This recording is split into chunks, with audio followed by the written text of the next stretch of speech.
अस्सलाम वालेकुम बच्चे, कैसे हैं सब लोग? आप सब ठीक होंगे। आज हम 10th क्लास की फिजिक्स चैप्टर 14 का टॉपिक देखेंगे, टोटल इंटरनल रिफ्लेक्शन।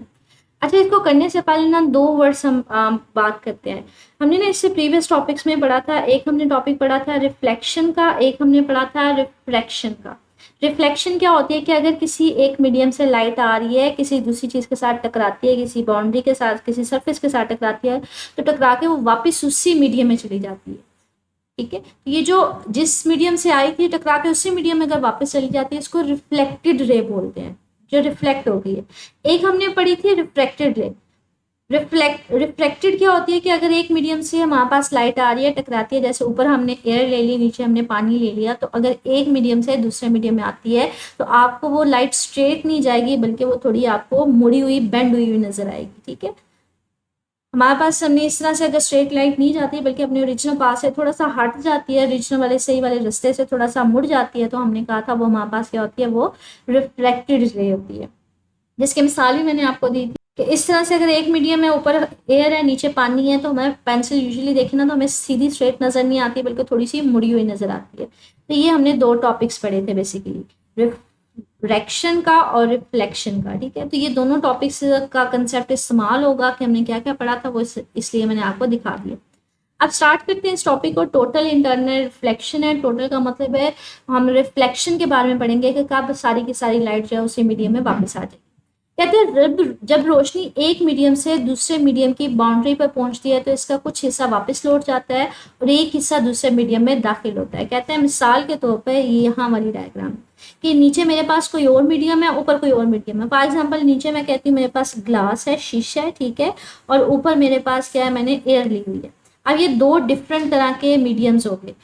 कहते हैं अगर लाइट जो है वो एक मीडियम से दूसरे मीडियम में जाती है, जैसे मैंने आपको दिखा दिया है कि नीचे मेरे पास ग्लास है, फर्स्ट किया मैंने, मतलब ये एक मीडियम है, ग्लास है, और दूसरा ऊपर एयर है।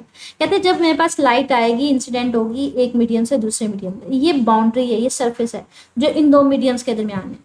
कहते हैं जब इस सरफेस के साथ, इस बाउंड्री के साथ जाके टकराएगी इंसिडेंट लाइट, तो ये दो हिस्सों में डिवाइड हो जाती है।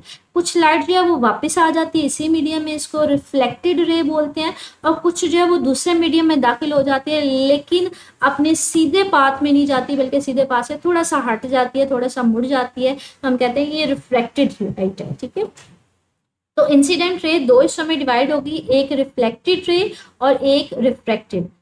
हमने कैसे फाइंड आउट करते हैं, मुझे हम जहाँ पे जाके वो लाइट टकराती है ना, वहां पे मैंने कहा था आप फुट्टे की मदद से एक अमुदी लाइन खींचते हैं, एक इस तरह से वर्टिकल लाइन खींचते हैं। अब इस अमुदी लाइन के साथ ये वाला जो एंगल होता है, ये उसका एंगल ऑफ इंसिडेंस होता है, मतलब किस एंगल के साथ जाके टकरा रही है। और इसके साथ नॉर्मल के साथ ये वाला जो एंगल होगा, इसका एंगल ऑफ रिफ्रैक्शन होगा, मतलब इसको थीटा 2 बोला हुआ है। और ये वाली जो वापस लाइट आ रही है, इसका एंगल ऑफ रिफ्लेक्शन होता है, जिसको थीटा 3 बोला हुआ है। ठीक है, तो उसने वैसे इसको थीटा 1 थीटा 2 बोल दिया हुआ है, इसको भी थीटा 2। अब कहते हैं अगर ये तो मेरे पास था इंसिडेंट लाइट यहाँ पे आके टकरा रही थी, कहते हैं अगर मैं इंसिडेंट लाइट को थोड़ा सा ऊपर ले जाऊँ, मतलब ये एंगल बढ़ा दूँ, ये देखें ये थोड़ा सा ऊपर हम ले गए हैं, तो ये मैंने इंसिडेंट लाइट का थीटा 1 एंगल बढ़ा दिया। कहते हैं जैसे जैसे मैं इसको ऊपर लेके जाऊंगा ना, मतलब एंगल बढ़ाता जाऊंगा, तो ये वाली जो राइट थी ना, जो रिफ्लेक्ट हो रही थी, वो भी मेरे पास नीचे मजीद मुड़ना शुरू हो जाएगी, बेंड होना शुरू हो जाएगी। कहते हैं एक पॉइंट पे ऐसा आता है कि जैसे जैसे आप उसको ऊपर लेके जाते जाते हैं, मतलब इंसिडेंट एंगल बढ़ाते जाते हैं, एक पॉइंट ऐसा आता है कि जो रिफ्लेक्टेड लाइट है ना, वो इतनी मुड़ जाती है कि वो इस सरफेस के साथ साथ चलना शुरू हो जाती है, मतलब ये बिल्कुल बेंड हो जाएगी। उस पॉइंट पे जहाँ पे मेरे पास कह लें कि ये जो लाइट है, ये हमारे पास रिफ्लेक्ट होके बाउंड्री की फॉर्म में, लाइक बाउंड्री के साथ चलना शुरू हो जाए, उस पॉइंट पे ये जो एंगल होता है ना बच्चे, इसको हम लोग नाम देते हैं क्रिटिकल एंगल। कि जैसे जैसे आप बढ़ाते गए, ये वाली रे को ऊपर लेके जाते गए, मतलब एंगल बढ़ाते गए, तो हमारे पास ये वाली जो लाइट है बेंड होती जाएगी, मजीद बेंड होती जाएगी। एक पॉइंट ऐसा आएगा, एक एंगल ऐसा आएगा कि जो रिफ्लेक्टिव लाइट है वो इस सरफेस के साथ, इस बाउंड्री के साथ साथ चलना शुरू हो जाएगी। उस पॉइंट पे इस एंगल को हम नाम देते हैं क्रिटिकल एंगल का। तो वो यहाँ पे इसी चीज को कहते हैं लेकिन कुछ खास, मतलब ये हमने पहले बता दिया कि जब लाइट एक बाउंड्री के ऊपर जाकर टकराती है तो कुछ हिस्सा वापस आ जाता है रिफ्लेक्टेड रे की फॉर्म में, और कुछ दूसरे मीडियम में दाखिल हो जाता है। कहते हैं लेकिन कुछ खास हालात में रोशनी मुकम्मल तौर पर लौट आती है और बिल्कुल भी दूसरे मीडियम में दाखिल नहीं होती। कहते हैं ये जैसे ये दूसरे मीडियम में दाखिल हो रही थी ना, कुछ पॉइंट पे ऐसा होता है कि वो वापस आ जाएगी। कब आएगी वो उस चीज को बता रहा है। कहते हैं कुछ मीडियम में हमारे पास कुछ पॉइंट पे ऐसा होता है कि हमारे पास वापस आ जाती है, उसको टोटल इंटरनल रिफ्लेक्शन कहते हैं। ये बाद में पढ़ते हैं कब होते हैं। कहते हैं अगर एंगल ऑफ इंसिडेंस बढ़ाते जाएं, यहाँ पे ये एंगल था, हमने देखा कुछ लाइट वापस आ रही है, कुछ दूसरे मीडियम में चली गई। कहते हैं अगर ये एंगल ऑफ इंसिडेंस बढ़ाते जाए, मतलब लाइट को दूर लेके जाते जाए, तो कहते हैं जो एंगल ऑफ रिफ्लेक्शन है ये भी बढ़ता जाएगा, मतलब ये मजीद बेंड होगी और भी बेंड होगी, एक पॉइंट पे ऐसा आएगा कोई बिल्कुल इस बाउंड्री के साथ जाना शुरू करेगी। तो वो यहाँ पे इसी चीज को कहता है कि जैसे जैसे एंगल ऑफ इंसिडेंस आप बढ़ाते गए हैं, हमारे पास जो एंगल ऑफ रिफ्लेक्शन है वो भी बढ़ता गया, वो भी मजीद मुड़ती गई है। एक वक्त ऐसा आता है कि जैसे जैसे आप एंगल ऑफ इंसिडेंस बढ़ाते जाते हैं, एंगल ऑफ रिफ्लेक्शन इसी निस्बत से बड़ा होता जाता है, एक खास एंगल पे पहुंचकर मुड़ी हुई रे आप दूसरे मीडियम में दाखिल नहीं होती, बल्कि बाउंड्री के साथ साथ चलती है। वो मैंने ऑलरेडी आपको बता दिया कि वो दूसरे मीडियम में नहीं जाएगी, बल्कि वो क्या होगी, आप बाउंड्री के साथ साथ चल रही है, मतलब आप दूसरे मीडियम में एंटर ही नहीं हुई। तो वो पॉइंट जहां पे रिफ्लेक्टेड लाइट दूसरी लाइट मीडियम में ना जाए, बल्कि सरफेस बाउंड्री के साथ साथ जाए, उस पॉइंट पे ये जो एंगल ऑफ इंसिडेंस होता है बच्चे इसको क्रिटिकल एंगल बोलते हैं। तो इस खास एंगल को क्या कहते हैं, क्रिटिकल एंगल। ये क्रिटिकल एंगल की डेफिनेशन है हमारे पास कि जिस एंगल ऑफ इंसिडेंस पर एंगल ऑफ रिफ्रैक्शन 90 डिग्री हो जाए। बच्चे यहाँ पे ये चीज देखें कि हमारे पास ये स्टार्ट में एंगल ऑफ इंसिडेंस था, हमारे पास एंगल ऑफ रिफ्रैक्शन ये था, जैसे जैसे आप बढ़ाते गए एंगल ऑफ रिफ्रैक्शन बढ़ता गया, वो मजीद मुड़ी एंगल ऑफ रिफ्रैक्शन बढ़ता गया। कहते हैं एक पॉइंट ऐसा आता है कि हमारे पास जो ये वाली रिफ्लेक्टिव लाइट का एंगल होता है वो 90 डिग्री हो जाता है, मतलब वो बिल्कुल बाउंड्री के साथ साथ चलना शुरू हो जाती है। उस पे इस एंगल को हम नाम देंगे इंसिडेंट एंगल को क्रिटिकल एंगल। यहाँ पे वही कह रहे हैं कि जब एंगल ऑफ रिफ्लेक्शन कितना हो जाए 90 डिग्री। कहते हैं अगर इससे मजीद मैं थोड़ा सा और लेके चली जाऊँ और मजीद थोड़ा सा एंगल ऑफ इंसिडेंस बढ़ा दें, कहते हैं अगर मजीद आप थोड़ा सा और बढ़ाएंगे ना तो सारी की सारी लाइट जो है वापस उसी मीडियम में आना शुरू हो जाएगी। तो हम कहेंगे सारी की सारी जो लाइट है वो रिफ्लेक्टेड होगी, मतलब सारी वापस आना शुरू होगी। तो इस पॉइंट को हम नाम देंगे टोटल इंटरनल रिफ्लेक्शन, तो वो सारी वापस आ गई, दूसरे मीडियम में कोई भी ना गया। तो यहाँ पे इसी चीज को बता रहा है कि अगर एंगल ऑफ इंसिडेंस को मजीद थोड़ा सा बढ़ाएंगे तो रोशनी बिल्कुल भी दूसरे मीडियम में नहीं जाएगी, बल्कि पूरी सारी की सारी जो है वापस उसी मीडियम में आ जाएगी। इसको टोटल इंटरनल ऑफ रिफ्लेक्शन बोलते हैं। तो यहाँ पे इसी चीज को बता रहा है, उसकी तारीफ कर रहा है कि जब रोशनी कसीफ मीडियम से लतीफ मीडियम में दाखिल होती है। कसीफ मीडियम किसको बोलते हैं, लतीफ मीडियम किसको बोलते हैं? ये मैंने आपको आइडिया भी दिया था स्टार्टिंग वाले टॉपिक्स में कि हमारे पास कसीफ मीडियम होता है जिसमें मॉलिक्यूल जो है आपस में काफी ज्यादा एक दूसरे के साथ पास पास होते हैं, जुड़े हुए होते हैं। जैसे हमारे पास कोई ठोस चीज है, ठीक है, उसको डेंसर इंग्लिश में बोलते हैं, उसको उर्दू में कसीफ मीडियम बोलते हैं। लतीफ मीडियम किसको बोलेंगे बच्चे? जहाँ पे मॉलिक्यूल्स दूर दूर होते हैं, ठीक है। तो कहते हैं ये कब होता है, टोटल इंटरनल रिफ्लेक्शन कब होती है? जब रोशनी जाती है कसीफ मीडियम से लतीफ। जैसे यहाँ पे देखे मैंने कहा हमारे पास ग्लास से एयर में जा रही है, तो ग्लास क्या है, मेरे पास कसीफ है, यहाँ पे मॉलिक्यूल्स आपस में पास पास होते हैं, एयर में तो दूर दूर होते हैं, तो ये लतीफ है, ठीक है। कहते हैं जब वहां पर रोशनी कसीफ मीडियम से लतीफ मीडियम में दाखिल होती हो और angle of incidence critical angle से बड़ा हो जाए।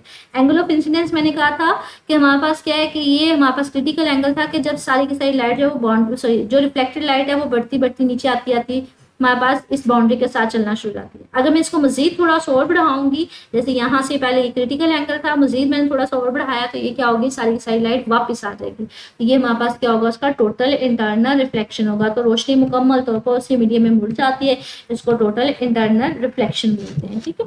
ये हमारे पास टोटल इंटरनल रिफ्लेक्शन की डेफिनेशन है और उसको हमने साथ में एक्सप्लेन किया हुआ। ये आगे टेबल है 14.1 कहते हैं हर मीडियम के लिहाज से, जैसे खला है, हवा है, पानी है, हर मीडियम के लिहाज से ना क्रिटिकल एंगल डिफरेंट होता है। मतलब क्रिटिकल एंगल क्या है, किस एंगल के ऊपर हमारे पास जो लाइट है वो सरफेस बाउंड्री के पास पास चल रही है। ग्लास के लिए मुख्तलिफ होगा, हवा के लिए मुख्तलिफ होगा, हर चीज के लिए डिफरेंट होगा, ठीक है। तो ये उसके ऊपर डिपेंड करेगा। आगे कहते हैं अगर हमने टोटल इंटरनल रिफ्लेक्शन का मतलब क्रिटिकल एंगल का हमने फार्मूला निकालना है, टोटल इंटरनल रिफ्लेक्शन हमने वही कहा था ना कि जब मीडियम जो है जो लाइट है वो बाउंड्री के साथ साथ चलना शुरू हो जाती है, दूसरे मीडियम में जाती नहीं है, ठीक है। तो हमने अगर ये क्रिटिकल एंगल मालूम करना है, ये किस एंगल पे होता है, तो उसको मालूम करने के लिए हम लोग ये पूरी डेरिवेशन करेंगे। तो कहते हैं टोटल इंटरनल रिफ्लेक्शन का अगर हमने फार्मूला निकालना है तो किस तरह से निकालेंगे? कहते हैं टोटल इंटरनल रिफ्लेक्शन का फार्मूला निकालने के लिए हम स्नेल्स लॉ का कानून इस्तेमाल करते हैं। अब स्नेल्स लॉ का कानून है क्या? स्नेल्स लॉ का कानून बेसिकली हमें ये बताता है कि अगर लाइट एक मीडियम से दूसरे मीडियम में जा रही है, जैसे ये लाइट आई है, ये ग्लास से हमारे पास एयर में जा रही है, तो इसका एंगल ऑफ इंसिडेंस कितना है, मतलब किस एंगल के साथ जाकर टकराई, ठीक है। और ये हमारे पास एंगल ऑफ रिफ्रैक्शन कितना, मतलब कितना वो मुड़ी अपने, मतलब सीधी नहीं जाती बल्कि थोड़ी सी मुड़ जाती है, तो कितना एंगल ऑफ रिफ्रैक्शन है। तो Snell's law basically angle of incidence, इसको आई भी लिखा जाता है एंगल ऑफ इंसिडेंस, और इसको आर भी लिखा जाता है एंगल ऑफ रिफ्रैक्शन, उनके दरमियान रिलेशन दे रही होती है। अब ये मीडियम है तो इसका रिफ्रैक्टिव इंडेक्स डिफरेंट होगा, इसका रिफ्रैक्टिव इंडेक्स डिफरेंट होगा, तो इसके रिफ्रैक्टिव इंडेक्स को मैं 1 बोल देती हूँ, इसके रिफ्रैक्टिव इंडेक्स को N2 बोल देते हैं। तो ये आपने ना प्रीवियस टॉपिक किया था रिफ्रैक्टिव इंडेक्स वाला टॉपिक, तब हमने तफसील में किया था, ठीक है। ये हमारे पास रिफ्रैक्टिव इंडेक्स वाला टॉपिक था, लाइक ये वाला हमने टॉपिक किया था रिफ्रैक्टिव इंडेक्स। कि अगर रिफ्रैक्टिव इंडेक्स हमें बताता क्या है कि किसी भी मीडियम में रोशनी की स्पीड जो है वो किस तरह से तब्दील होती है, मतलब किस मीडियम में रोशनी की स्पीड कैसे होगी, अगर एक मीडियम से दूसरे मीडियम में जा रही है तो हमारे पास किस तरह से उसकी स्पीड जो है वो चेंज हो जाती है, तो ये स्पीड के बारे में बता रहा होता है, ठीक है। तो ये देखिए ये स्नेल्स लॉ हमने इस्तेमाल किया कि हमने यहाँ पे बेसिकली यही देख रहे हैं कि एक मीडियम से दूसरे मीडियम में जा रही है। एक मीडियम हम कौन सा ले रहे थे, हम लोगों ने ग्लास लिया था, दूसरा एयर लिया था। इसका रिफ्रैक्टिव इंडेक्स N1 होगा, इसका N2 होगा, इसका एंगल ऑफ इंसिडेंस ये वाला होगा, ठीक है, नॉर्मल के साथ इसका ये हमने लाइन खींची, ये एंगल ऑफ इंसिडेंस होगा, ये एंगल ऑफ रिफ्रैक्शन होगा। इसको θ1 की बजाय आप इसको I से भी लिख सकते हैं, और इसको किससे लिखेंगे, R से लिखेंगे। तो यहाँ पे ये स्नेल्स लॉ को हमने इस्तेमाल कर लिया। कहते हैं टोटल इंटरनल रिफ्लेक्शन कब होती है, जब रिफ्रैक्टेड एंगल कितना हो, 90 डिग्री। वो मैंने ऑलरेडी आपको बता दिया था कि हमारे पास क्या होता है कि आप एंगल ऑफ इंसिडेंस को बढ़ाते जाए इंसिडेंट लाइट ऊपर लेके जाते जाएं, तो एक पॉइंट पे जो रिफ्लेक्टेड लाइट है वो किसके अलोंग चलती है, बाउंड्री के अलोंग। तो उसका नॉर्मल के साथ एंगल कितना होता है, 90 डिग्री होता है। तो ये रिफ्लेक्टेड एंगल कितना हुआ, 90 डिग्री। तो कहते हैं हमारे पास उस पॉइंट पे फिर हम क्या करेंगे, आर की जगह 90 ले लेंगे। साइन 90 किसके इक्वल होता है बच्चे, 1 के इक्वल होता है, तो इसकी जगह 1 आ जाएगा, तो ये N2 आ जाएगा। जैसे यहाँ पे कहते हैं हमने आई की जगह ना उसको सी लिखा हुआ है क्रिटिकल एंगल, क्यों, क्योंकि हमने ये बात की थी कि जब हमारे पास एंगल ऑफ इंसिडेंस बढ़ाते जाएं एक पॉइंट पे ऐसा आता है कि जो लाइट है वो रिफ्लेक्टेड लाइट वो इस सरफेस के अलॉन्ग चल रही होती है, इस बाउंड्री के साथ साथ चल रही होती है। उस पॉइंट पे ये जो एंगल होगा उसको क्रिटिकल एंगल बोलेंगे। ये इंसिडेंट एंगल है तो इसी एंगल को हम क्या नाम दे देते हैं, क्रिटिकल एंगल। कब, जब रिफ्लेक्टेड लाइट जो है वो बाउंड्री के साथ साथ चल रही होती है या वो एंगल बना रही होती है 90 डिग्री का, ठीक है। तो यहाँ पे उसी चीज को बता रहा है कि आपने आई की बजाय यहाँ पे क्या लिख देना है, सी लिख देना है, ठीक है। तो ये आ जाएगा साइन सी आ जाएगा, N1 में से यहाँ मल्टीप्लाई हो रहा है तो जाके डिवाइड हो जाएगा, तो N2 डिवाइडेड बाय N1। कहते हैं अगर आपने क्रिटिकल एंगल की भी वैल्यू मालूम करनी है वो भी निकल सकती है। यहाँ पे सी इधर रहने थे, हमारे पास साइन है, दूसरी साइड पे लेके जाएंगे तो बच्चे ये साइन इनवर्स हो जाएगा। अब कहते हैं ये ताल्लुक सिर्फ और सिर्फ किसके लिए, जब हमारे पास N1 ग्रेटर होगा N2 से, मतलब हमारे पास क्या होगी, रोशनी जब भी कसीफ मीडियम से लतीफ मीडियम में जाएगी, ठीक है। जैसे यहाँ पे हमने देखा कि कसीफ मीडियम थे, लतीफ मीडियम। कसीफ मीडियम मैंने कहा था जिसमें मॉलिक्यूल्स पास पास होते हैं, ग्लास में पास पास होते हैं, एयर में दूर दूर होते हैं, ठीक है। इसकी रीजन क्या है बच्चे, ये हमने ना जब प्रीवियस टॉपिक हमने किए थे तो मैंने आपको ना एक बात बताई थी, एक आइडिया दिया था कि जब भी रोशनी जो है हमारे पास जाती है एक कसीफ मीडियम से लतीफ मीडियम से, मतलब अगर मेरे पास तो ग्लास से, शीशे से या पानी से हवा में जा रही है, ग्लास क्या है मेरे पास कसीफ मीडियम है, और ये क्या है मेरे पास ये लतीफ मीडियम है। अब जब यहाँ पे लाइट आके टकराती है ना तो हमारे पास इसका सीधा पाथ ये वाला होना चाहिए था, ठीक है, स्ट्रेट जानी चाहिए थी, लेकिन वो सीधा नहीं जाती बल्कि मुड़ जाती है। अब मुड़ती किस तरफ है वो मैंने कहा था, आप क्या कहते हैं जहाँ पे जाके टकराती है ना वहां पे आप एक सीधी अमूदी लाइन खींचते हैं, उसको नॉर्मल बोलते हैं। जब भी रोशनी जो है वो एक कसीफ मीडियम से लतीफ में जाती है तो वो नॉर्मल से अवे मुड़ती है, उससे दूर मुड़ना शुरू हो जाती है। आप जैसे जैसे एंगल ऑफ इंसिडेंस बढ़ाते जाएंगे, मतलब इसको नीचे लेके जाते जाएंगे, एंगल ऑफ इंसिडेंस बढ़ता जाएगा तो ये मजीद दूर मुड़ती मुड़ती एक पॉइंट आएगा कि वो बाउंड्री के साथ जाना शुरू हो जाएगी, तो हम कहेंगे वो टोटल इंटरनल रिफ्लेक्शन की तरफ जाना शुरू होगी। लेकिन अगर इसका आप उल्टा लेते, फॉर एग्जाम्पल आप कहते हैं कि हमारे पास जो है वो लतीफ से कसीफ में जा रही है, फिर क्या होता है बच्चे, जब लाइट आके टकराती है ना इस बाउंड्री के साथ तो वो नॉर्मल की तरफ होती है, मतलब अगर आप एंगल ऑफ इंसिडेंस बढ़ाएंगे तो वो नॉर्मल की तरफ मजीद इस तरफ बेंड होगी, वो बाउंड्री की तरफ तो जाएगी नहीं। तो ये वाला केस नहीं होगा, ये सिर्फ और सिर्फ कब है, जब हमारे पास जो रोशनी है वो कसीफ मीडियम से लतीफ में जाएगी, कि अगर एंगल ऑफ इंसिडेंस बढ़ाएंगे तो वो नॉर्मल से अवे जाएगी, नॉर्मल से दूर जाएगी, जैसे जैसे दूर जाती जाएगी तो वो बाउंड्री के साथ जाती जाएगी। तो वो कहते हैं ये कब है, जब हमारे पास रोशनी कहाँ से जाएगी, कसीफ से लतीफ मीडियम में जाएगी, मतलब N1 ज्यादा होना चाहिए, नीचे वाला ज्यादा होना चाहिए, ठीक है, N1 इसका रिफ्रैक्टिव इंडेक्स ज्यादा होना चाहिए, उसके ऊपर इसका उस केस के लिए कहते हैं सपोज करें मैं दूसरा मीडियम जो है वो हवा ले रही हूँ, कि मेरे पास ग्लास से, शीशे से या पानी से या किसी भी मीडियम से किस में जा रही है, हवा में जा रही है। मतलब मैंने ये तो ज्यूम कर लिया था, फर्ज किया था कि अगर ये मैं एक मीडियम ग्लास ले लूँ, ये पानी भी हो सकता है, कुछ भी हो सकता है। कहते हैं अगर इस वाले मीडियम से हवा में जा रही है तो हवा का रिफ्लेक्टिव इंडेक्स कितना होता है बच्चे, वो 1 होता है। तो कहते हैं आप N2 की बजाय यहाँ पे क्या ले लें, 1 ले लें, तो ये 1/N1 आ जाएगा। N1 को हमने सिंपल N से लिख दिया। तो ये साइन सी आ जाएगा। कहते हैं यहाँ से रिफ्रैक्टिव इंडेक्स भी कैसे निकल सकता है बच्चे, ये एन है, इसको इधर ले जाओ, इसको साइन सी को इधर ले जाओ, तो यहाँ से रिफ्रैक्टिव इंडेक्स की भी वैल्यू निकल सकती है। ठीक है, तो ये हमारे पास इक्वेशन है कि अगर आपने क्रिटिकल एंगल मालूम करना है तो कैसे मालूम करेंगे। ठीक है, और अगर हमारे पास हमने रिफ्रैक्टिव इंडेक्स मालूम करना है तो कैसे मालूम करेंगे, ये मालूम किया जा सकता है। आगे हमारे पास एक तजर्बा है, कहते हैं रोशनी की रिफ्रैक्शन के मुशाहदे का तजर्बा, कि अगर हमने देखना हो, हकीकत में देखना हो, वैसे पहले लेबॉर्ट्री में देखना हो कि किस तरह से रिफ्रैक्शन होती है, उससे रिलेटेड ये तजर्बा है। कहते हैं रोशनी मुख्तलिफ शफाफ मटीरियल्स में से दाखिल होते हुए किस तरह मुड़ती है, मतलब किस तरह से उसमें रिफ्रैक्शन होती है, किस तरह से वो अपनी असल रास्ते से मुड़ जाती है। अगर वो हमने देखना हो तो हम क्या करेंगे, एक सादा सा तजर्बा करेंगे क्लासरूम में या लेबॉर्ट्री में। कहते हैं हमारा मकसद क्या है, तजर्बे में हम करना क्या चाह रहे हैं, हम लोग बेसिकली रोशनी की रिफ्रैक्शन देखना चाह रहे हैं कि अगर वो अपने सीधे रास्ते से मुड़ती है तो किस तरह से मुड़ती है, कितना मुड़ेगी, वो सारा मालूम करना चाह रहे हैं। जब वो मुस्ततीली मतलब रेक्टेंगल इस तरह की शक्ल, ठीक है, या फिर हमारे पास नीम दायरा मतलब आधा दायरा, सेमी, इसको सर्कुलर भी बोला जाता है। पूरा सर्कल तो ये होता है ना, कहते हैं इसका अगर सर्कल हाफ में सर्कल ले लूँ, ठीक है, उसमें से गुजरे, या फिर इस तरह सा प्रिज्म होगा, इसमें से जब लाइट गुजरेगी तो वो किस तरह से मुड़ेगी। जैसे यहाँ पे दिखा भी रहा है कि ये मेरे पास अगर लाइट आ रही थी, इंसिडेंट लाइट, ठीक है, यहाँ पे आकर टकराई, आपने एक मुद्दी लाइन खींच ली, नॉर्मल खींच लिया, ठीक है, अब यहाँ पे आके टकराएगी तो वो मेरे पास मुड़ जाएगी, ये उसके मुड़ने का रास्ता है। ठीक है, यहाँ पे आके मुड़ेगी, रिफ्लेक्शन हो जाएगी, ये मेरे पास एंगल ऑफ इंसिडेंस है तो इसका एंगल ऑफ रिफ्लेक्शन आ जाएगा। यहाँ से आके टकराएगी तो मजीद मुड़ जाएगी, तो ये भी इसका एंगल ऑफ रिफ्लेक्शन ही होगा। ठीक है, आपने एंगल ऑफ इंसिडेंस बढ़ा दिया, 20 से 40 भी आ गए, तो अब यहाँ पे ये देखें, पहले वो ये रिफ्लेक्ट हो रही थी, अब मजीद वो रिफ्लेक्ट होगी, वो भी रिफ्लेक्शन भी ज्यादा हो गया, एंगल ऑफ रिफ्लेक्शन भी ज्यादा हो गया, यहाँ पे मजीद रिफ्लेक्शन हो गया तो यहाँ पे भी 40 हो गया। ठीक है, आपने एंगल ऑफ इंसिडेंस मजीद बढ़ाया, 60 पे ले गए, तो यहाँ पे देखें एंगल ऑफ रिफ्लेक्शन मजीद बढ़ गया, वो भी 60 हो गया। इसी तरह से यहाँ पे अगर आपने सेमीस्फेयर में देखा तो लाइट आ रही है, यहाँ पे आके टकराएगी, वो सीधी नहीं जाएगी बल्कि वो क्या होगी, वो थोड़ी सी मुड़ जाएगी, तो ये देखें ये मुड़ गई है। एंगल ऑफ इंसिडेंस मजीद बढ़ाया, 40 पे ले गए, तो ये देखें ये भी बढ़ गया। आपने एंगल ऑफ इंसिडेंस मजीद बढ़ाया तो ये मजीद बढ़ जाएगा, वो 60 पे चला जाएगा।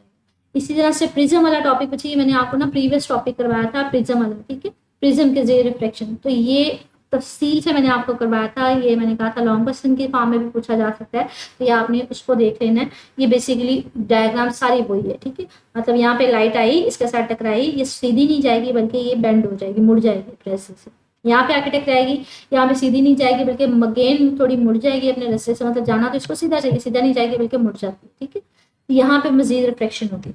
अब लाइट क्या थी, ये आ रही थी, उसका रास्ता ये होना चाहिए था, लेकिन एंड पे आपको रिजल्ट कौन सा मिल रहा है, आपको तो ये वाली लाइट मिल रही है। अब सीधी उसकी ये वाली थी डायरेक्शन, हमने क्या किया, उसको थोड़ा एक्स्ट्रा ड्रॉ कर दिया, कि मतलब हमने उसको ड्रॉ किया कि किस डायरेक्शन में जानी चाहिए थी, ये हमने डॉट लाइन खींच दी, लेकिन सेक्शन में नहीं, आपके पास ये वाली आई है तो हमने इसको भी पीछे की तरफ खींच दिया। ये टोटल एंगल बता रहा है कितना डेविएशन आई, कितना अपने रास्ते से मुड़ी, मतलब जानी ये चाहिए थी, जाती ये नहीं है बल्कि वो इस तरफ जा रही है, तो कितना उसमें चेंज आया वो बेसिकली है। तो ये सारी उस चीज़ को बता रहा है। कहते हैं ये हमने अगर मैंने तजर्बा करवाना है कि मैंने इस तरह से कह लें कि ये जो रेक्टेंगल है मुस्ततीली शक्ल है, इसमें से देखना है किस तरह से हमारे पास वो मुड़ जाती है अपने रास्ते से, या फिर इसमें से देखना है, इसमें से देखना है, तो ये हम रिफ्लेक्शन देखना चाह रहे हैं। कहते हैं इसके लिए अगर मैंने ये अपनी क्लासरूम में या लेबॉर्ट्री में करवाना है सारा काम, तो मुझे इसके लिए तो पहली बात लाइट चाहिए। ठीक है, लेजर लाइट होती है जो अच्छी वाली लाइट होती है। ठीक है, प्रोटेक्टर चाहिए। प्रोटेक्टर बच्चे हमारे पास क्या होता है, ये ना बेसिकली आपने अगर ज्योमेट्री ली हो तो उसमें ना इस तरह की एक डी होती है। ठीक है, इसको डी भी बोलते हैं। ये बेसिकली एंगल मालूम करने के लिए होता है, मतलब ये 0 एंगल है, यहाँ पे अगर लाइन आ रही होगी तो मतलब ये मेरे पास 40 डिग्री होगा, यहाँ पे आ रही होगी तो मतलब 90 डिग्री होगा। ये एंगल मालूम करने के लिए आसान अल्फाज में। कागज हमें चाहिए, मतलब पेपर चाहिए, रूलर हमें, स्केल वगैरह चाहिए, पेंसिल चाहिए, शिफाफ प्लास्टिक मतलब ये वाला कोई भी चाहिए जिसमें इस तरह से मुस्ततीली शक्ल भी हो सकती है, इसमें नीम दायरा भी हो सकता है, और इसमें प्रिज्म की शक्ल भी हो सकती है। ये चीज़ें हमें चाहिए। अब ये तरीका क्या है, किस तरह से हमारे पास हम रिफ्लेक्शन देखते हैं, ये तरीका बाद में पढ़ते हैं, पहले मैं आपको ना ये तजर्बा दिखाती हूँ। ठीक है, तो ये बेसिकली वो तजर्बा साथ साथ दिखाएगा। सबसे पहले हमने बोर्ड लिया लकड़ी का, उसके ऊपर हमने एक इस तरह से पेपर की शीट रख दी। ठीक है, अब हमने इस पेपर की शीट को अटैच करवाना है, तो हमने यहाँ पे पिंस लगा दी, थंब पिंस लगा दी। ठीक है, मतलब ये इधर उधर मूव ना करे। अब हमने रिफ्लेक्शन देखनी है, तो हम या तो वो मुस्ततीली शक्ल का इस तरह से रेक्टेंगल लेंगे, या फिर आप वो जो सेमी सर्कल था वो ले सकते थे, कुछ भी ले सकते हैं। यहाँ पे हमने रेक्टेंगल ली हुई है। ठीक है, अब हमने पेंसिल की मदद से ना इसकी ये बाउंड्री खींचती है, मतलब इसकी ये बाउंड्री है, यहाँ पे हमने एक लाइन लगा दी। अब हमने इंसिडेंट रे लगानी है कि किस तरह से जो लाइट है वो कहाँ पे आके फॉल करिए। पहले बाउंड्री को हमने नाम दे दिया ए बी सी और डी का। अब हमने इंसिडेंट लाइट दिखानी है। हमने क्या किया, एक एंड पे ना हमने ये एक पिन लगा दी, ठीक है, और उसी की सीध में हमने दूसरी पिन लगा दी। मतलब हम ये लाइन को शो करेंगे कि ये मेरे पास इंसिडेंट लाइट आके इस सरफेस के ऊपर टकरा रही है। यहाँ पे देखिए ये दो पिन हमने लगाई, उसी की सीध में दूसरी पिन लगाई, ठीक है, ये हमने लाइन शो कर दी कि यहाँ पे आके लाइट टकराएगी। अब हमने क्या करना है, दूसरी साइड से हमने ऑब्जर्व करना है, देखना है ये कि आगे पीछे होके देखेंगे कि ये दोनों जो है ना पिंस एक के बाद दूसरी मुझे एक स्ट्रेट सिंगल लाइन की फॉर्म में नजर आ रही है, ठीक है। तो हम लोग जगह भी चेंज करके देखेंगे, वो पॉइंट ढूंढना है कि जहाँ पे ये दोनों एक के बाद दूसरी मतलब स्ट्रेट लाइन, हमें एक सिंगल लाइन नजर आ रही हो, हमें दो पिन नजर ना आ रही हो, बल्कि सिर्फ एक सिंगल पिन नजर आ रही हो, इस तरह से पिन एक है, तो उसके सीध में ना हमने एक और मजीद पिन लगा दी, बिल्कुल उसकी सीध। अब इसके आगे एक और पिन लगानी है। वो कैसे कि अब हमें ये तीनों पिन एक सीधी लाइन में नजर आ रही है, तो हम इसी के आगे एक पिन लगा देंगे। तो ये वही चीज है कि अब हम लोगों ने क्या करना है, एक और पिन लगानी है। किस तरह से लगानी है कि ये तीनों पिन मुझे एक सिंगल लाइन, ये यहाँ पे आपको शो भी कर रहा है कि इसी की सीध में हमने पिन लगानी है। तो ये हमने इसी की सीध में दूसरी पिन लगा दी, ठीक है। अब हम इसको भी एक मिला देंगे। ये हमारे पास जो लाइट थी, ये इंसिडेंट लाइट थी, ये लाइट थी जो एट द एंड हमें मिल रही है, वहां से इमर्ज हो रही है, बाहर निकल रही है, ठीक है। अब हमने उन पॉइंट्स को जो है वो वहाँ पे फिक्स कर दिया है। ये पॉइंट्स हमारे पास P1 P2 और P3 P4। अब हमने पिन से निकाल दी है, हमने ये जो रेक्टेंगल रखे थे उसको भी निकाल दिया। अब हम क्या करेंगे, स्केल की मदद से ना इन पॉइंट्स को हम लोग ज्वाइन करवा देंगे। ये स्केल हमने लिया तो ये हमारे पास बेसिकली ये पॉइंट्स एक हम स्ट्रेट लाइन लगा देंगे, वो हमें बताएगा कि इंसिडेंट लाइट आ रही है, ठीक है, ये इंसिडेंट लाइट आ रही है।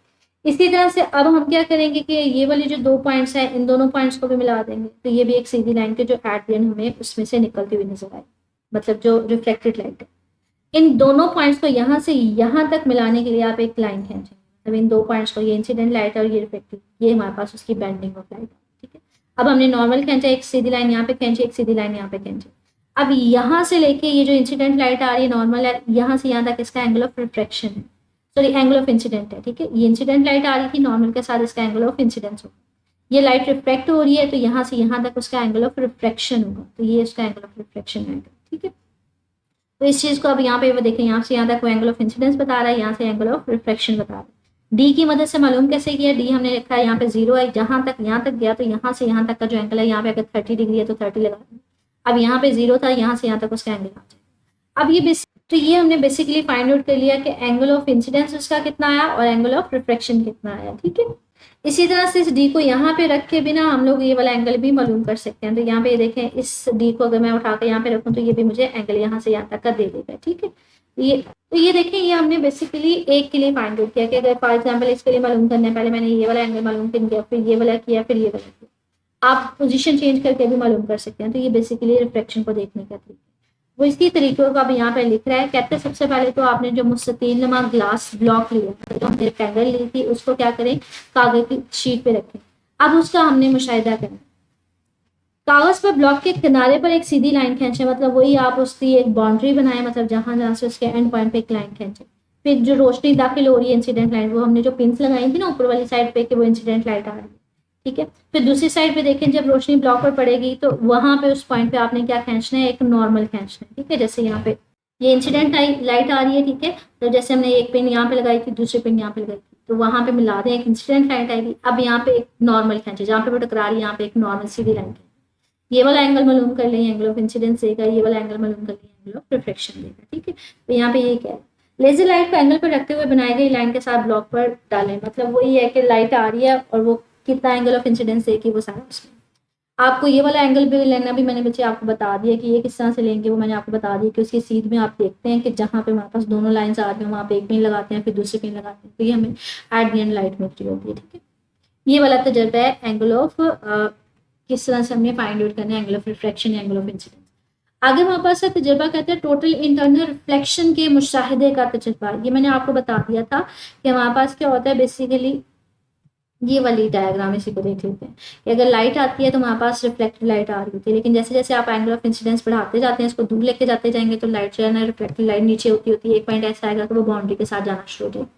उससे मजीद अगर थोड़ा और काम करेंगे तो साइड लाइट वापस आ जाएगी। तो हम लोग टोटल इंटरनल रिफ्लेक्शन देखना चाह रहे हैं, तो कहते हैं इसके लिए हम लोग कौन सा डिवाइस लेंगे या कौन सा हम लोग ऑपरेटर्स लेंगे। इसके लिए हम लोग नींद दायरानुमा ग्लास लेंगे। मतलब नींद दायरा का मतलब है जो आधा दायरा होता है, ठीक है। पूरा सर्कल तो ये होता है ना, पूरा दायरा, इसका आधे वाला लेंगे। अब हम लोग करना क्या चाह रहे हैं, हम लोग बेसिकली हम लोग इंटरनल रिफ्लेक्शन टोटल इंटरनल के कब वो टोटल वापस आएगी। इसमें हमें क्या चाहिए, हमें रोशनी चाहिए, हमें प्रोटेक्टर वही डी चाहिए एंगल मालूम करने के लिए, कागज, पेंसिल, रूलर और नीम दायरा, मतलब इस तरह का चाहिए। अब अगर इसको हम लोग देखें, ये डायग्राम मैं आपको ये एक्सपेरिमेंट भी दिखा देती हूँ। तो ये बेसिकली वो एक्सपेरिमेंट है, बाद में उसको डायग्राम को भी देख लीजिएगा। पहले हमें क्या चाहिए, इस तरह का एक आधा सर्कल चाहिए, ठीक है। इसको सेमी स्फीयर भी बोला जाता है, सेमी सर्कल भी बोला जाता है। अब हमने क्या किया, यहाँ पे रोशनी का हमें सोर्स चाहिए था, अभी तो स्ट्रेट है, सीधी है। आपने क्या किया, इसको थोड़ा सा एंगल बना रही है, आप इसको थोड़ा सा चेंज, अभी ये 0 एंगल पे, अब इंसिडेंस एंगल आप उसका बढ़ा रहे हैं। इंसिडेंट एंगल यहाँ पे ये बता रहा है, ये 0 है, ये 10 डिग्री है। ये देखें, ये हमारे पास रिफ्लेक्टेड लाइट आ रही है, बेंडिंग लाइट है। मजीद एंगल बढ़ाते जा रहे हैं तो बेंडिंग लाइट का जो एंगल ऑफ रिफ्लेक्शन है वो बढ़ता जा रहा है, ठीक है। ये स्ट्रेट नहीं जा रही बल्कि बच्चे थोड़ा सा ना बेंड हो रही है। अब एंगल ऑफ इंसिडेंस आप बढ़ाते जा रहे हैं, बढ़ाते जा रहे हैं, तो हमारे पास एंगल ऑफ रिफ्लेक्शन भी उसी हिसाब से क्या हो रहा है, चेंज हो रहा है। ये देखिए हमारे पास जैसे जैसे बढ़ाते जाएंगे, एक पॉइंट ऐसा आएगा कि जहाँ पे जैसे इंसिडेंस एंगल बढ़ाते जाएंगे, ये सारी की सारी जो लाइट है अब ये इस बाउंड्री की तरफ आना शुरू हो जाएगी, ठीक है। ये इस बाउंड्री की तरफ आना शुरू होगी, उस पॉइंट को हम नाम देंगे क्रिटिकल एंगल। मतलब यहाँ पे तकरीबन क्या था, थोड़ा सा अगर इसको देखें तो एंगल ऑफ इंसिडेंस बढ़ता जा रहा है, एक पॉइंट ऐसा आ रहा है, ये देखिए बाउंड्री के साथ साथ जाना शुरू होगी। इससे मजीद अगर थोड़ा सा बढ़ाएंगे तो ये वाली जो रिफ्लेक्टिव लाइट है वो खत्म हो जाएगी, सारी की सारी जो है ये रिफ्लेक्टेड लाइट आना शुरू हो जाएगी। देखिए सारी की सारी रिफ्लेक्टेड, अब रिफ्लेक्टेड लाइट यहाँ पे कुछ भी नहीं है, तो हम कह रहे हैं कि जितनी जा रही थी वो सारी की सारी टोटल इंटरनल रिफ्लेक्शन के फॉर्म में हमारे पास आ रही है। तो बेसिकली इसी चीज़ को शो किया हुआ है, जैसे जैसे एंगल ऑफ इंसिडेंस बढ़ता जाता है ये लाइट जो है मजीद नीचे आती आती एक पॉइंट पे आता है, वो बाउंड्री मजीद थोड़ा सा बढ़ाएंगे तो वो सारी की सारी नीचे आ जाएगी। अब इस टॉपिक से रिलेटेड लॉन्ग क्वेश्चन देखते हैं, एक्सरसाइज में हमारे पास कौन कौन से हैं। ये शॉर्ट क्वेश्चन देखते हैं। पहली बात तो शॉर्ट क्वेश्चन में अगर देखें, इसमें बच्चे आपसे ये वाली जो फार्मूलाज है ना, ये आपसे क्यों में पूछ लिए जाते हैं। रिफ्लेक्टिव इंडेक्स का फार्मूला, क्रिटिकल एंगल का फार्मूला, इसके अलावा आपके पास क्रिटिकल एंगल सिंपली इसका फार्मूला, ठीक है। स्नेल्स लॉ आपसे पूछ लिया जाता है, ये आपने करना है। इसका डेफिनेशन भी कर लीजिएगा, फार्मूला भी याद कर लीजिएगा। यहाँ पे बेसिकली फार्मूला है, ठीक है। आपसे टोटल इंटरनल रिफ्लेक्शन की डेफिनेशन, आपसे क्रिटिकल एंगल की डेफिनेशन, ये हमारे पास है शॉर्ट क्वेश्चन के लिए, ठीक है। और ये वाली जो स्नेल्स लॉ हमने यहाँ पे क्रिटिकल एंगल का यहाँ पे निकाला है, ये कंडीशन आपसे पूछी जा सकती है। ये कंडीशन कब है कि जब भी रोशनी किससे किस में जाएगी, कसीफ मीडियम से लतीफ मीडियम में जाएगी, ठीक है। ये हमने कंडीशन लिखी थी, ठीक है। ये ताल्लुक सिर्फ और सिर्फ किसके लिए, ये वाला, ठीक है। ये याद कर लीजिएगा, ये भी कंडीशन आपसे शॉर्ट क्वेश्चन में पूछी जा सकती है। अब लॉन्ग क्वेश्चन में क्या है वो एक्सरसाइज में देखते हैं। ये देखें 14.2 है, कहता है critical angle total internal reflection की तारीफ लिखें और वो शराइत बयान करें जिसमें टोटल इंटरनल रिफ्लेक्शन होती है। तो हमने कहा था कि हमारे पास उसी टॉपिक को बताना है, ठीक है। 14.3 है कि आपने मालूम करना है, ये वाला फार्मूला निकालना है, ठीक है। और उसमें सारी मफरूजात मतलब बताना है कि कौन कौन से मराहिल आते हैं और कौन सी कंडीशन कौन जरूरी है। मतलब अगर 14.2 का आंसर मैं आपको बताऊँ तो वो यहाँ से स्टार्ट हो रहा है, इसमें डायग्राम भी आप सारी बताएंगे, ठीक है। या आगे कंडीशंस बता रहे हैं, मीडियम से दूसरे मीडियम में जा रही है, फिर क्रिटिकल एंगल बताएंगे, फिर ये वाला बताएंगे रोशनी जब कसीफ से लतीफ में जाती है। तो ये यहाँ तक इसका लॉन्ग क्वेश्चन है। जो तीसरे वाला लॉन्ग क्वेश्चन है बच्चे वो यहाँ से डेरिवेशन से स्टार्ट हो रहा है, ठीक है। इसमें डेरिवेशन करेंगे, इसमें आप मराहिल बताएंगे कि आपने पहले क्या लिया, एंगल अगर 90 डिग्री ले रहे हैं, आई को हम सी बोलेंगे उस सारे के बारे में, ठीक है। तो इसकी ये सारी यहाँ तक इसका लॉन्ग क्वेश्चन है। ये आगे तजर्बा है कि हम इसको इस्तेमाल कैसे कर सकते हैं, मतलब कहाँ पे इसको देखते हैं अगर लेबॉर्ट्री में करना चाहें। तो ये बेसिकली जो होता है ना, जो मैट्रिक के बाद आपके पास होता है प्रैक्टिकल्स होते हैं, उसमें ना ये प्रैक्टिकल होता है आपका मैट्रिक का, ठीक है। जिसमें आपने रिफ्लेक्टिव इंडेक्स मालूम करना होता है या फिर क्रिटिकल एंगल मालूम करना होता है। तो आपको मालूम करना आना चाहिए, मैंने आपको प्रैक्टिकल भी दिखा दिया, तो याद भी आप बेसिकली इसको करेंगे, ठीक है। और ये टोटल इंटरनल रिफ्लेक्शन के लिए इसको याद कर लीजिएगा, लेकिन उस तरह से लॉन्ग क्वेश्चन के फॉर्म में पूछा नहीं गया एक्सरसाइज में, लेकिन मैंने आपको बताया ये प्रैक्टिकल्स में होते हैं। मजीद बच्चे इस टॉपिक से रिलेटेड कुछ पूछना हो कमेंट सेक्शन में पूछ लीजिएगा। ओके, हाफिज़।